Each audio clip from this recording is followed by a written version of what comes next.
Жаңаөзендегі 3 емханаға 8 жедел жәрдем көлігі тапсырылды. Олардың 7-і арнайы үлгідегі УАЗ және біреуі ДАМАЗ автокөлігі.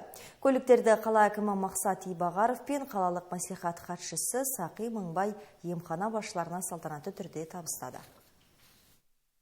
Жаңаөзенде өткен жылы медицина саласында қыруар жұмыстар жасалды. Орталық аурухана қалашығындағы 5 ғимарат күрделі жөндеуден өтті. Мұнай компанияларының көмегімен 68 адамға арналған провизорлық орталық ашылып, заманауи медициналық құрал жабдықтармен қамтылды. Бір жыл бұрын денсаулық саласына 82 дәрігер жетіспейтін еді. Ұйымдастыру жұмыстарының нәтижесінде жаңадан 43 ақ халатты маман қызметке орналасты. Бюджет қаржысына дәрігерлерге 28 пәтер сатып алынып табысталды.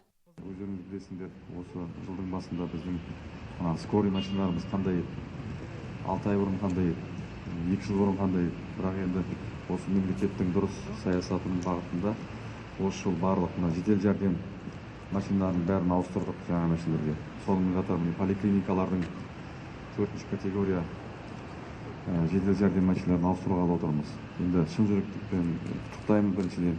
Сонымен қатар қала бойынша осы жыл қыруар жұмыстар жасалып отыр. Медицинаның саласында осы центральный городской больницаның ішінде 5 ғимаратты жөндеуден өткіздік. Енді ауру көбейген сайын сіздердің жұмыстарыңыз ауырлай бастайды, қиындай бастайды. Оның жаңағы дерттің дауасын табу да оңай шаруа емес, қиын зат. Енді әркім әртүрлі әңгіме айтады, бірақ еңбектеріңіз зор енді. Енді менің айтатыным, жаңа жедел жәрдем машиналары құтты болғай. Биыл аурухана қалашығындағы терапиялық корпустың құрылысын салу қолға алынады. Қазіргі таңда жобалық сметалық құжаттары жасақталып жатыр. Сондай-ақ 50 кереуеттік медицина орталығының да мемлекеттік сараптамасы аяқталған. Осы жаңалықтармен бөліскен қала әкімі арнайы автокөліктердің кілтін емхана директорларына тапсырды.